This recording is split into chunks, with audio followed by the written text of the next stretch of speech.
So, what if the grief you're moving through right now is actually a portal? What if the exhaustion, the pain, and the holy shit, I survived that feeling of the past year isn't something to rush past, but something that's important to honor before moving forward? This Capricorn season, the Cancer full moon, and this rare and potent 111 portal isn't asking us to hustle harder. It's asking us to mature emotionally, to choose energetic and spiritual sovereignty, and to decide very consciously what kind of life you're building. What is up, my witches? Welcome to the Queer Soul Alchemy podcast, where we help queer folks connect with supportive community, embrace their authentic selves, and explore spirituality, yoga, and astrology. I'm your host, Lee Davey. Welcome back, everybody. How are we doing out there? Surviving? Thriving? Dissociating politely to survive the holiday season? Did you get out of bed today? If you did, good job. And if you didn't, please be gentle with yourself. I'm your host and favorite queer NB priestess, Lee Davey, and you can think of me as your spiritual daddy. If your dad was a pro-gay holistic health evangelist that took you to New York City on vacation just so that he could set up shop on a subway platform, but instead of yelling homophobic Bible verses into the megaphone, I would just be reminding everyone to stay warm, stay hydrated, and eat your greens in the name of our holy Lord and Savior, Lady Gaga. And in this episode, we're talking about how to work with Capricorn season and the Cancer full moon to balance your internal masculine and feminine energies, and how to consciously step through this 111 portal of the new year for a powerful emotional rebirth in 2026. But first, wherever you're listening from, please help me stay sane and feel like I'm not just screaming into the vast and lawless black hole of the internet by leaving me a like, a comment, and a nice little 5-star review. And make sure you subscribe, honey. It really helps our fellow queerdos find this spiritual magic. You guys, this is going to be our final episode of season 1. Thank you so much for going on this journey with me over the past year. This community and all of your engagement and feedback truly means the world to me. I always try to take January and February mostly offline to rest, reset, travel, and not freeze to death in Ohio. I'll be hosting a yoga retreat in Guatemala in early February, and then I'll be back in March to launch season 2 of the podcast around the spring equinox. To be the first to know when season 2 drops and to access my free spiritual self-care resource guide, please sign up for my email newsletter at the link in the description box. All right, you guys, let's get into it. Is Mercury in the microwave again?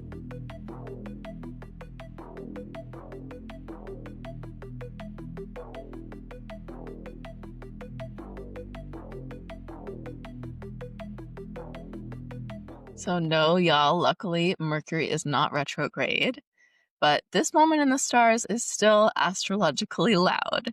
It's not chaotic, it's structured, intentional, purposeful, because we're in the thick of Capricorn season and moving toward a Cancer full moon on January 3rd. And today is the rare 111 portal that marks the symbolic collective beginning of a brand new 9-year cycle. So this is about maturity, emotional safety, financial health, self-worth, and legacy. Let's break it down. So we're in Capricorn season, which is all about power, structure, and money. And Capricorn is ruled by the planet Saturn, the planet of responsibility, discipline, and consequences. Capricorn season requires us to ask ourselves some grown-up questions, like what structures hold your life together? How do you financially support yourself in a healthy way? And where are you avoiding personal responsibility, growth, and emotional maturity? At its healthiest, Capricorn energy is grounded, ethical, reliable, and deeply capable. But beware, in its shadow, Capricorn stability can warp into greed, fueled by a scarcity mindset, emotional coldness, and pure stubbornness. Now, here's the truth I will die on a hill for.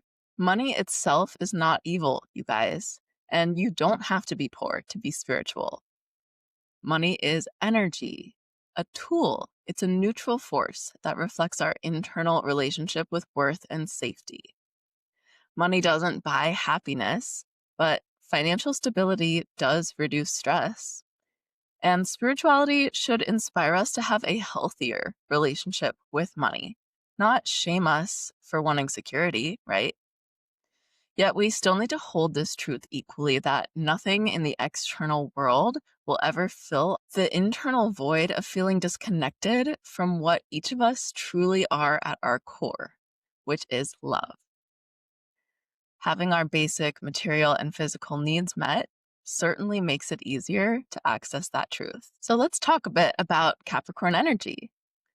Capricorns don't care to be the center of attention, but they are hungry for respect. An incredibly pragmatic sign, Capricorns don't crave being praised for their looks or their wit. Instead, they want recognition for their dutifulness. They want to be told you're capable, you're trustworthy, you did what you said you would do.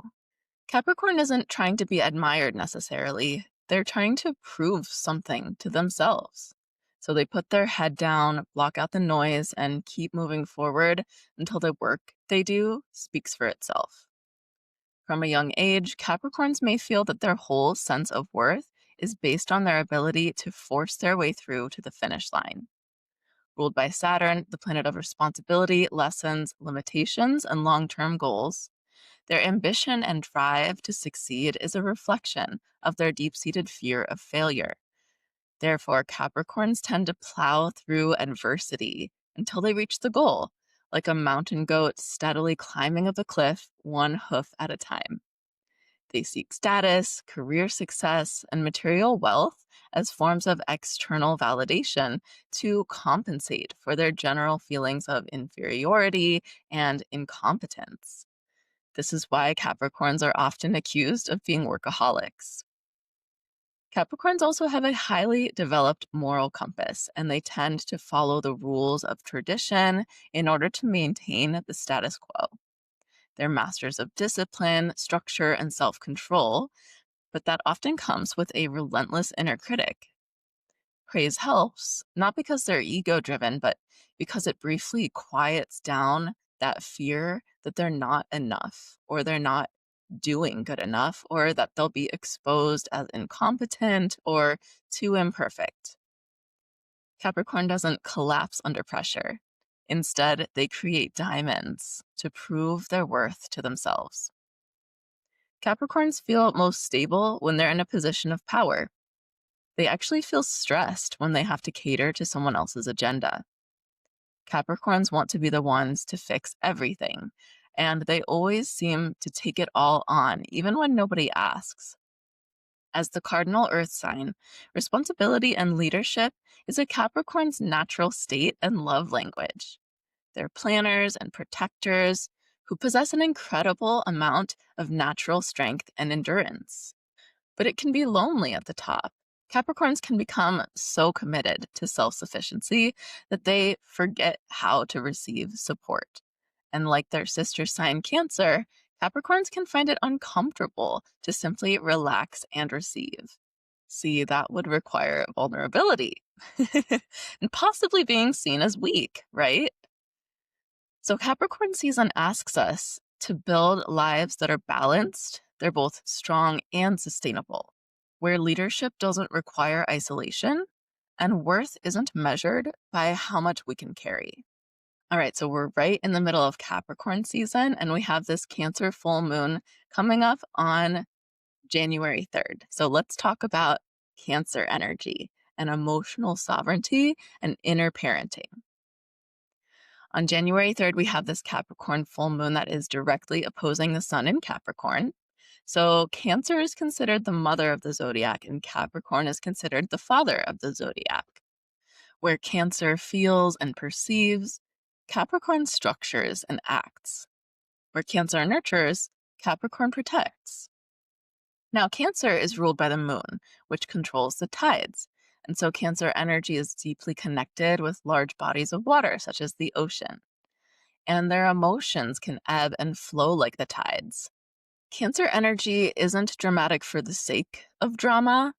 It's emotionally honest, and sometimes that is perceived by those who are less naturally sensitive as being extra. On the surface, Cancer energy is refreshing and playful, but before long, the emotional depth, nurturance, and warmth of Cancerian energy will draw you into the deep end. People often find themselves telling their whole life story to a Cancer, even if they're not the type to open up easily about their emotional world. Cancers are easy to talk to. I'm a Cancer. And someone may overshare or become vulnerable in a Cancer's presence quickly without even realizing what they're doing. So, this can unfortunately lead to a lot of confusion and projection around Cancerian energy. Cancer's inner world is layered, intuitive, loving, but also characterized by a deep seated need for security. At a lower vibration, their efforts to meet this need can manifest as emotional manipulation or even controlling behavior. Known to be moody and emotional, Cancers tend to be very emotionally intelligent and able to put words to what they're feeling. Underneath all of those waves of emotion is a steady core self with the quiet strength and leadership abilities that come from being the cardinal water sign. And it's the archetype of the crab, that strong outer shell protecting a soft inner heart. Just as water holds memory, Cancer forgives but never forgets. At a lower vibration, it can be known for holding a grudge. Emotional memory lives in the body, which is mostly made up of water. So, this is why Cancer can carry and at a higher vibration, even transmute grief that isn't just personal, but ancestral on behalf of a larger collective. Cancers are deeply intuitive, perceptive, and not only do they feel deeply their own emotions and pain, but their sensitive nature tends to drive them to impulsively take on the pain of the people they love, whether someone asks them to or not. Like Capricorn, Cancer often takes on the emotional labor of others and the responsibility for holding it all together. So we can see the similarities between these sister signs, right? And this is why toxic empathy or deriving your self worth from attempting to fix, heal, or save someone else, particularly others who refuse to do the work themselves, characterizes Cancer's shadow aspect. And this shadow side of Cancer can lead to cycles of unhealthy relationships of all sorts, work, romantic, platonic, that can feel one sided. But the Cancer native needs to realize that they are not victims of this. In fact, it's their own bad habit of overgiving, especially to the wrong type of person, that perpetuates this unfulfilling cycle and keeps them stuck. Ever the codependent, Cancers, like Capricorns, need to feel needed. And while they love to play emotional superhero for others, Cancers are often paradoxically afraid to be vulnerable out of a fear that people will use their weaknesses against them. And in fact, this may have been the case at various points in their lives. Woe to those who mistake a Cancer's kind hearted nature for weakness, as they have a deeply independent and strong side to them. They may prefer to hide their pain to avoid burdening anyone else with it, pretending they're okay when they're not. And this gives them the illusion of control, which brings that security. So, this Cancer full moon is asking us to tend to that healthy balance of giving and receiving within our relationships, importantly, without abandoning ourselves. Cancer energy teaches us that safety of emotional expression is not weakness, it's nourishment. When we feel emotionally safe, we don't need to armor up. We don't need to pretend that we're fine. We can soften without collapsing.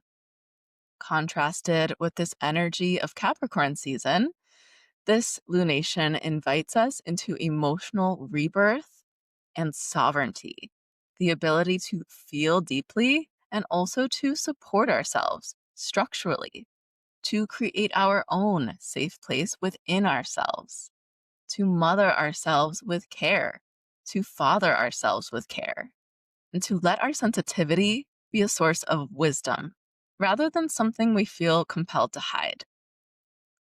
This full moon illuminates the balance or imbalance between your inner masculine and feminine energies, represented respectively by Capricorn and Cancer. And this inner balance or lack thereof will be reflected in all sorts of relationships, like I said. Where Capricorn energy can become emotionally cold or rigid, Cancer energy can become emotionally intense or overwhelmed. Where Capricorn builds walls, Cancer builds homes. So it's really all about that balance of this axis, as always, right? So let's reflect, you guys. Can you hold space for yourself, both emotionally and materially or structurally? Can you validate your own feelings without letting them steal the show? Can you provide safety for yourself, internally and externally? And do you feel that you need more of that yin Cancerian energy to find balance, or do you need more of the yang Capricorn energy? This is a powerful moment for emotional rebirth, self reparenting, and reclaiming sovereignty over your inner world just in time for the new year. All right, you guys, the last thing I wanted to talk about today is the 111 portal. As of today, January 1st, 2026, when I'm filming this, we are in the 111 portal. So, how did I get that? What does that mean? Let's talk numerology. So, 2025 is a 9 year. 5 plus 2 plus 2 equals 9. And this represents the end of a cycle, completion, integration, and letting go of the past. And then 2026, if you add that up, comes out to 10, which reduces to 1. So 2026 is the initiation of a new cycle, identity upleveling, and opportunity for new beginnings. So consider how you can harness this spiritual portal to manifest the tone and vision of your life moving forward for the next 9 years. And if you're listening to this later than when it's posted on the 1st, no worries. This energy will still be available to us for several days afterwards. The 9 year cycle that began in 2017 is now complete, and a new cycle runs from 2026 all the way through 2034. Now let's add in that symbolism of the first day of the year, 111. 3 ones add up to 3. Again, that 2026 reduces to 1. So then we get 3 threes. And 3, as we've talked about before on the podcast, is a sacred number across traditions, such as body, mind, and spirit, past, present, future, creation, preservation, and transformation, right? All of this potent philosophical and spiritual symbolism that is coming in groups of 3s. So in the major arcana of the tarot, 3 is the Empress card, which represents creativity, power, fertility, embodiment, and divine feminine self-worth. However, the major arcana of the tarot starts with 0. So if we go 0, 1, 2, 3, 3 being the Empress, it is number 3, but it's technically the 4th card in the major arcana. And number 4 in the tarot is the Emperor, which is the divine masculine counterpart to the divine feminine Empress. I find this very powerful and meaningful because the Empress, number 3, does represent that divine feminine embodiment. But because it's technically the 4th card, it also carries that sovereignty of being an equal embodiment of both inner masculine and inner feminine energy. So since it's the 4th card, it does represent stability and internal masculine energy and the balance between those two. Right. What a beautiful energy.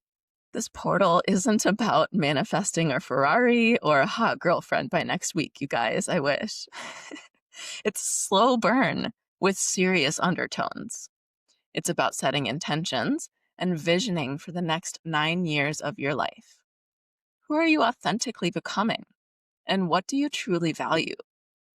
Based on your reflections on those questions, what are you willing to continue to nurture?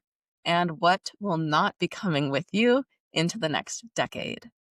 All right, you guys, grab your journals because I'm about to give you an invitation toward a reflective journaling prompt so that you can utilize this energy for potent intention setting. First question or prompt is describe your current relationship with money, as well as your relationship with emotional energy and your sense of responsibility. how do those affect your self worth? And then what beliefs, conscious or subconscious, shape how you earn, spend, and use your material and emotional resources? What larger systemic factors affect your financial reality? Sometimes simply naming those things helps to diminish their power. And while a certain amount of money does improve a person's quality of life, it's also equally true that money itself doesn't buy happiness. So, what is it that you truly value? And finally, what shifts inside of you when you choose to view money as a tool and a free flowing form of energy rather than a measure of your personal worth or value? To summarize, on today's episode, we explored Capricorn season and its lessons around money, stability, and responsibility. We unpacked the Cancer full moon as a powerful opportunity for emotional growth and reparenting yourself by balancing out the inner masculine and inner feminine energies. And we stepped into the numerological symbolism of 2026, starting with the 111 portal, an opportunity to uplevel your self-concept and set a positive tone for this brand new 9-year cycle. If you'd like to book a personal astrology reading with me, you can do so on my website at the link in the description. And I'd be honored to explore your chart and see how this astrological energy affects you personally. You can also purchase my self-published astrology workbook and coloring book to learn more about the 12 signs of the zodiac. Those are available on my website. The link is also in the description. Thank you guys again for tuning in and for an incredible first season of the podcast. Until next time, let's stay connected and stay witchy. I'll talk to you soon, and blessed be. With all my love, Lee Davy.